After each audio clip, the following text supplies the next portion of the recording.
If democracies leave themselves much less well defended than rival powers, well, then one day they're going to be in trouble. So we may not know exactly who we're going to appoint them at, but we do know that we have to be able to deter attacks on us. Let's talk about the junior doctor strike, shall we? It's in England. It's 3 days. It is over pay and conditions. The same arguments, really, that we've heard before about pay not keeping up with cost of living and inflation. 35 or is it 36% is what they're looking for in some cases. It's led hospital managers to warn that the strike will be more disruptive and difficult for patients than any of the previous ones. Some people arguing that doctors shouldn't be striking, that they should be compared to police officers. Kezia Dugdale, what do you think? How much sympathy do you have with junior doctors? A tremendous amount, and I always start from the premise that nobody wants to strike. It's absolutely the act of last resort when you've exhausted every other possible aspect of negotiating and making the case for why you should be paid properly. We know that junior doctors in their first year can earn as little as £14 an hour. Many of them would earn more money with far less debt, stress, and missing family relationships working in a coffee shop or in a sandwich shop. It really is ridiculous levels of pay. And I also think we need to recognise that doctors who take the Hippocratic Oath, who work to such a high ethical standards when it comes to the treatment of others, are really the last people in the world to want to be in a position where they're putting patients in any sort of medical danger by delaying or cancelling operations or not delivering the best possible health treatment. This is a cry for help, and it needs to be heard with a serious increase in consideration of their terms and conditions around their pay. But 35% is, that's never going to happen, is it? Well, sure. In every negotiation process over pay, you start with the ideal and you work your way back down. We've seen that with the teachers. We've seen that with a number of other unions, like the rail unions, who put on the table what they really want and work their way back from that point. So I don't blame them for starting high. There is a negotiation to be had and a middle ground to be found. William, doctors' pay is notoriously difficult to understand, I think, for people who are not involved in it, because Kezia was quoting there the initial pay that junior doctors get, £14.09 or something like that, although it increases after that, which is less than you get paid in Pret-a-Manger in some places, presumably in London, which is £14.10. That doesn't seem right. And then at the same time, we were speaking to a consultant, for example, who was saying that, they get paid £10 to cover this just for being asleep. But then they get paid more if they get called in. I mean, obviously, it's complex and all the rest of it. But would you accept that some junior doctors, their pay level is just too low? Well, I find it hard to say what the right pay level is, because these are hardworking people, and we would all want them to be paid as much as is feasible, bearing in mind, though, that if you give them a big pay rise, 35% pay rise, you've got a lot less money in the rest of the health service then. So somebody in the end has to find that money, and that's why the government can't just give in to a 35% pay rise. It is complicated, as you say, because they do start on these very low rates of pay, but of course they go on to well-paid careers. And that's not necessarily the case for somebody who works in Pret-a-Manger. So that is not really a very valid comparison. There are many careers in life where you get paid very little to begin with while you're studying and so on, or maybe nothing in many cases. But then if you go on to a highly paid career, you have to allow for that. The main point, I think, is they should not be striking to the extent that they're withdrawing cancer care. There are people having their cancer care postponed for 6 months. I think that is an extremely bad thing to do. That shouldn't really be part of the ethics of people working in the health service. They would make a better case if they asked for a more reasonable pay rise and didn't withdraw so many services, including for cancer, when they go on strike. Kezia, what do you make of the point about cancer care? I think that's fair, and we had a similar debate around the time of the ambulance workers striking about what minimum level service guarantees would actually look like, where you draw the line around what's appropriate and what's not. I think that's a detail for the British Medical Association and hospital managers to work out what the detail of that is. That said, I still think doctors have a right to strike and a right to be heard, and they don't do so lightly. Okay.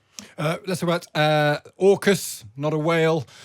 Rishi Sunak has come away from the AUKUS summit with US President Joe Biden and Australian PM Anthony Albanese with a deal to double the size of Britain's submarine fleet and build a world-leading generation of nuclear-powered submarines. It's a story leading on the front page of the Times and comes as Sunak warns alliteratively of a dangerous and difficult decade ahead. So what do we make of all of this? William, I can understand that the idea of talk softly and carry a big stick is very important in diplomacy, but do we need to be careful that we are never going to be fighting a war with China, are we? We are never going to be pointing these submarines at China, ever, a country with 1 billion people. So what dance are we doing here precisely? Well, it is very important. History has shown many times that it's very important to have strong defence to deter conflict and war. And that's one of the reasons Australia wants much better armed forces in the Asia-Pacific region. There's a big arms race going on, led by China in Asia-Pacific. So if democracies leave themselves much less well defended than rival powers, well, then one day they're going to be in trouble. So we may not know exactly who we're going to point them at, but we do know that we have to be able to deter attacks on us, and we have to be able to protect, particularly as an island country, we have to be able to protect the seas around us. So there's a really good case for strong submarine capability, and we have a rare thing in this country. Not many people have visited Barrow in Furness, probably.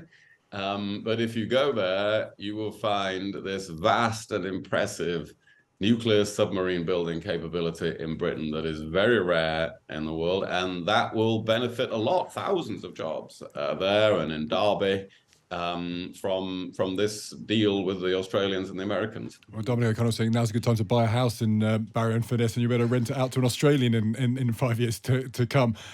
Before we move on from that, William, if you were in cabinet, though, would you be taking those very strong points you made and say, I'd be supporting Ben Wallace to ask for more money when it comes to actually defending the country then? Because it's very clear we have an MOD that doesn't function very well when it comes to procurement. He wanted a lot more money. He got a third of what he wanted. Most military people we speak to this programme say we don't have a strong enough army. We don't have a strong enough weapons capability in this country. Would you be on the side of the hawks around the cabinet table saying spend more money on the army, or on the military? Well, these things are always a compromise, just like we were saying about the junior doctors. You have to find the money from somewhere. And here's a clear case where we have to find more money for defense because of the way the world is going at the moment. Well, it's a negotiation. According to newspapers, Ben Wallace asked for £11 billion, got £5 billion extra. That's the sort of negotiation that happens in government. I do think, though, that over the next few years, defense spending will have to go up further, because you can see from the Ukraine war that it's not a case of accelerating a few missiles along. It's a case of producing many, many more missiles and rounds of ammunition for years to come, in all probability. So we are looking at steady rises in defense expenditure, I think, for years to come. That's another big pressure on any chancellor. Yeah, Kezia, including a Labour Chancellor that might be walking into their office in a year and a half's time, theoretically. Would Labour, do you think, having gone through what we might euphemistically call a journey when it comes to defence spending and role on the global stage with Jeremy Corbyn, do you think they'll be as hawkish as the Tories are in this area? Do you think that Labour will be as committed to defence spending as the Tories? I'm not sure I would use the word hawkish, because I think all we're trying to do here is to make sure our armed forces are equipped with materials and the finances that they need to be the kind of first world order defence force that we want them to be, and we know that the Americans no longer think that we are. I think strategically it's important for Labour to be as close to the Conservatives on what it would commit to defence spending as possible. I think they also believe it too, but tactically, in the form of what they'll need to argue in a general election, they will want nothing less than a cigarette paper between the two parties on the commitment around what they'll want to spend. I actually do think both parties need to spend more. I don't consider Ben Wallace to be a hawk in that term. I think he's made a very reasonable, very strong case for what's wrong with the funding for the armed forces at the moment. And whilst the additional money for the submarines is extremely welcome, you do have to worry about how we're replenishing everything that we've been doing around Ukraine at the moment, and what facilities are available to support our forces based at home. Let's move on and talk about Fiona Bruce in Question Time. She has stepped down from her role as an ambassador for the charity Refuge after comments she made on the BBC show while discussing Stanley Johnson. Let's just have a listen to what was said. I'm not blaming Boris Johnson or Stanley Johnson. Actually, Ken, he was a wife-beater, Stanley Johnson, on record. Okay, let me just intervene. I'm not disputing what you're saying, but just so everyone knows what this is referring to. So Stanley Johnson's wife spoke to a journalist, Tom Bauer, and she said that Stanley Johnson had broken her nose and she had ended up in hospital as a result. Stanley Johnson has not commented publicly on that. Friends of his have said it did happen, it was a one-off. Yes. It was a one-off. Bruce has faced claims that she made light of domestic violence in her comments, but she says that she was legally obliged to make them and that she's been mischaracterised. And I think, I mean, again, it's difficult because we are perhaps in a vaguely similar situation to Fiona Bruce, a similar position, and we can understand how difficult this was because she tried to do that balancing thing, and some people will say perhaps shouldn't have said one-off, perhaps should have said that actually Stanley Johnson's former wife said that it happened a number of times and actually that it wasn't a one-off. It's very uncomfortable, all of this, actually, discussing a terrible thing that happened to a woman who is no longer alive. William Hague, what did you make of the whole situation? Well, I do sympathise with Fiona Bruce here because, listening to that, as you say, it's a situation you can be in hosting a show where somebody says something and you feel you have to say, well, okay, let me explain what this is all about to the viewer, and that somebody else has put a different side to the argument. That happens all the time in TV and radio shows. So I think she was trying to do that. Of course, one can then argue about the exact words, but I think that was her intention, clearly, just to explain to viewers what it was all about, listeners. Then, I don't think such a fuss should have been made about it, really. Kezia, what do you think of this? No, I disagree. And, I'm full of huge admiration for yourself, Asma, and, leading broadcasters like Fiona Bruce. You have to be on the top of so much detail, ask interesting questions and find that balance across programmes like Question Time. That said, I think her interjection here was really, really clumsy. I'm not sure she had to interrupt the speaker as they were laying out their argument. She could have waited to the end. And then that passage that you heard there, if there were legal reasons that had to be read out, I'm not sure what the legal argument for the sentence around friends of Stanley Johnson say. I don't think that stacks up or stands in any way at all. And the reality here is she's stepping back from a charity that she plays a voluntary and charitable role in, and it's clashed really fundamentally with what she said on air. You can't shake off any act of domestic abuse by saying it was a one-off. That's just a fundamental no for anyone who works around the sector, and it's deeply regrettable that she's in this position, but I do think it was avoidable. Okay. The only thing I think it was a good faith argument though here, Kezia, a little bit, is this is a woman who has devoted her time to Refuge. She chose to do that. It seems unlikely that she's going to be somehow on the side of a wife abuser. So do we not have to just give people the credit of good faith sometimes and say, actually, do you know what? Even if it was clumsy, which I agree with, people make mistakes. It's not an outrageous mistake. It's a question of wording in a greyish area.